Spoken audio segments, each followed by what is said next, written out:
यीशु मसीह के कीमती नाम में मैं आप सभी का अभिवादन करती हूँ और आज इस संडे सर्विस में इवेंचुअल मिनिस्ट्री की तरफ से मैं आप सबका स्वागत करती हूँ।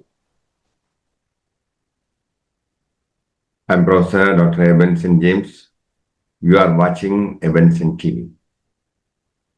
For today's meditation, let us turn to Ezekiel chapter 37, verse 3. और आज के लिए हम देखेंगे यहेजकेल की किताब से उसका 37 अध्याय उसका 3रा वचन। And he said unto me, Son of man, can these bones live? And I answered, O Lord God, you know. तब उसने मुझसे पूछा, हे मनुष्य के संतान, क्या ये हड्डियां जी सकती हैं? मैंने कहा, हे परमेश्वर यहोवा, तू ही जानता है। God sent prophet Ezekiel to the discouraged captives. और परमेश्वर ने जो नबी यहेजकेल जो थे उनको उन बंदियों के पास में भेजा। Ezekiel lived with the exiles in Babylon. और यहेजकेल खुद भी उन बंदियों के साथ बेबीलोन में रह रहा था। He was a captive ministering to the captives.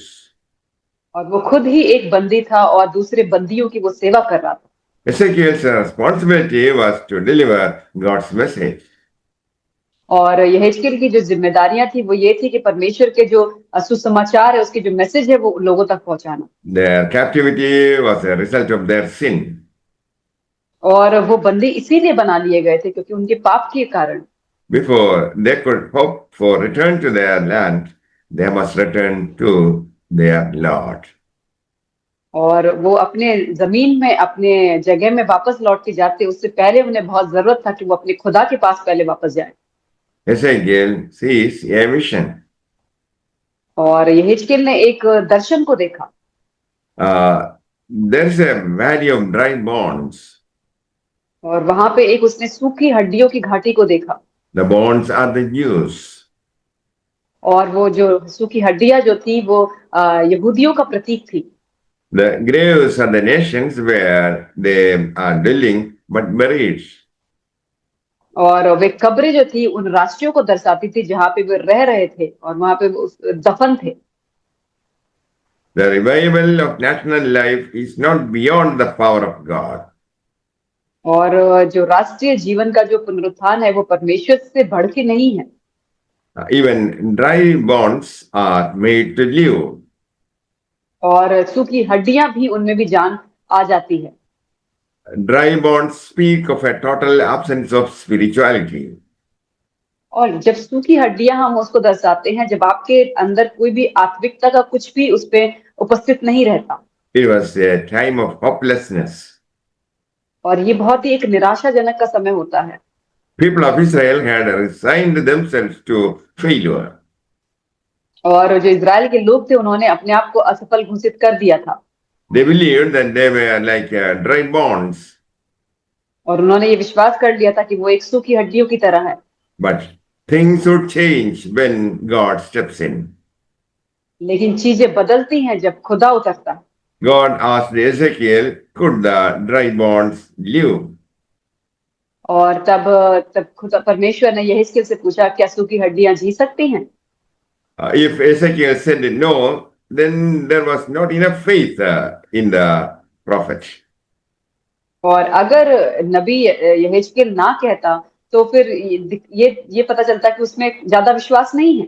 But the prophet was wise in his reply.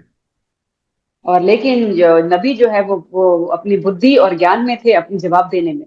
He said, Lord, you know. तो उसने कहा, प्रभु तू ही जाने। These bones tell sad stories of people. और ये जो सूखी हड्डियां जो है वो लोगों की एक दुखद कहानियों को बताती है। People's lives have come to an end under some terrible circumstances. और लोगों की जिंदगियां जो है वो खत्म हो गई कुछ भयंकर परिस्थितियों के कारण। Israelites thought that their nationhood was forever gone. और इजरायलियों ने सोचा कि अब उनकी जाति उनका राष्ट्र हमेशा के लिए चला गया। God asked the prophet Ezekiel to preach to the bones. और तब परमेश्वर ने नबी यहेजकेल को कहा कि वो हड्डियों से प्रचार करे। When Ezekiel spoke words from God, bones of each body came together and the bodies began breathing. और जब जब यहेजकेल ने परमेश्वर के वचन पे विश्वास करके उन हड्डियों से उसने प्रचार किया, तो सारी हड्डियां जो है वो शरीर में जुड़ने लगी और उनमें सांस आ गई। They lived and stood like a great army. और वो जीवित हो गए और वो एक बड़ी सेना के रूप में खड़े हो गए। God promised to open their graves in exile and cause them to rise again and return to the land. और परमेश्वर ने वादा किया कि वे उनके बंधकों को भी जो कब्र बंदी के समान वहां पे उनको भी खोलेंगे, उनको भी खड़ा करेंगे और उनको वापस अपने जगह पे लेके जाएंगे। The Lord promised to put His Spirit into them, and they shall live and return home again to their own lands. और परमेश्वर ने कहा कि वो अपनी आत्मा को उनमें बसाएगा और उन्हें फिर से खड़ा करेगा और वो अपनी जमीन पे वापस जाएंगे। In our life also, we should speak the word in our situation. और हमें भी अपने जीवन में हमें अपनी परिस्थितियों में परमेश्वर के वचन को बोलना है। God will do the impossible. और परमेश्वर जो है जो असंभव चीज है उसको करेगा। When God steps in, the Jericho wall will fall before you. और जब परमेश्वर आता है तो यरीहो की जो दीवार है वो गिर जाती है। God can make a way out of nowhere. और परमेश्वर जो है वो जहाँ पे कोई रास्ता नहीं है वहां से वो रास्ते बना के देता है। Prophet Elijah stopped the rain by speaking to the situation. और जो एलिया ने जो है वो परिस्थितियों से बात करके उसने बारिश को रोक दिया। Joshua commanded the sun and moon not to move. और यहोशू ने ये आज्ञा दी कि सूरज और चांद जो है वो अपनी जगह से नहीं हिले। Jesus taught us to speak to our mountains. और यीशु मसीह ने हमसे कहा कि हम पहाड़ों से बात करते हैं। You are a new creation in Jesus Christ. और हम यीशु मसीह में एक नई सृष्टि हैं।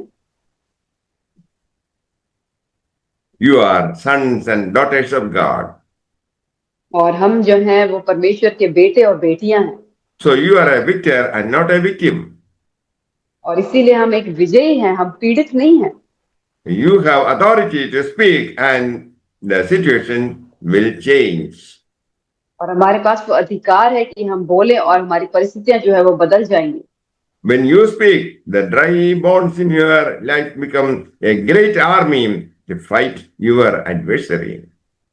और जब आप वचन को बोलेंगे तो आपके जीवन की जो जो सूखी हड्डियां हैं वो उनमें जान आएगी और वो एक बड़ी सेना बनेगी और आपकी परिस्थिति के लिए लड़ेंगी। When Ezekiel prophesied, God's breath came to the dry bones. और जब यहेजकेल ने जब भविष्यवाणी की तो जो सूखी हड्डियां थी उनमें जीवन आ गया। Word of God is the breath of life. और परमेश्वर का जो वचन है वो उसमें जीवन की सांस है। It is spirit and life. और वो आत्मा और जीवन है। God has given to us His breath in the Word of God. परमेश्वर ने अपनी सांसों को हमें दिया है उन परमेश्वर के वचन के अंदर। We have received power and authority to trample under our feet every power of the enemy. और उसने हमें वो ताकत को दिया है, उसने हमें वो अधिकार को दिया है कि हम सारे जो भी हमारे दुश्मन है उसको हम कुचल सकते हैं अपने पैरों से। May the Lord bless you all with these words. Amen. परमेश्वर आप सबको इन वचन के द्वारा आशीष करे। आमीन।